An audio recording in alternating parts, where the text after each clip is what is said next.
Տանձուտ գյուղում մարդիկ դեռ չեն կարողանում հավատալ աչքերի տեսածին, րոպեներ տևած ուժգին քամին բառացիորեն ոչնչացրել հիմնիվեր, ավերել է նրանց տարիների աշխատանքը։ Գյուղացիների ծանր ու դժվարին աշխատանքի եւ վարկերի հաշվին կառուցածը հաշված րոպեների ընթացքում վերածվել է մետաղի ջարդոնի ու պոլիէթիլենի կույտերի։ Սենց բան չէ։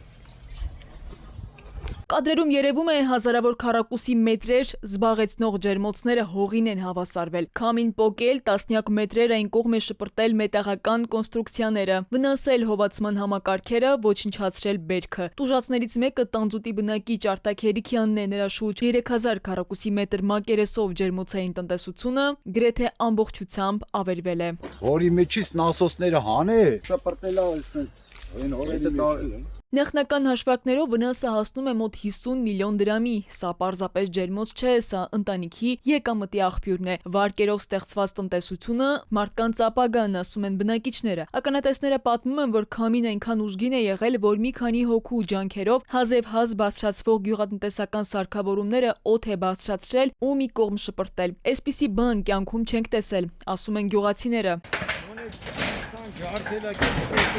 Դեռ գրակություն չունենք, առայժմ ֆիքսում են ինչ ա եղել, ինչ չի եղել, արձանագրում են, որ ներկայացնեն։ Ում ներկայացնեն, կառավարությանը։ Այո։ Իսկ կառավարությունը ըստ ձեզ փոխհատուցում կանի այդ մարդկանց թե ոչ։ Ես չգիտեմ, դա արդեն չեմ կարող պատասխանել։ Իսկ ամենացավալին այն է, որ աղետից ժամեր անց մարդիկ դեռ չգիտեն, ով է փոխհատուցելու իրենց վնասները, ով պետք է փոխհատուցի տուժած գյուղացիներին հարցին ի պատասխան էկոնոմիկայի նախարարությունից ասացին, թե խնդիրն իրենց տիրույթում չէ, քանի որ այն տնտեսական քաղաքականության մաս չէ, եւ հավելեցին, որ հանրապետական հանձնաժողովն է գնահատելու վնասի չափը։ Ինչ գյուղացիները փորձում են փրկել այն, ինչ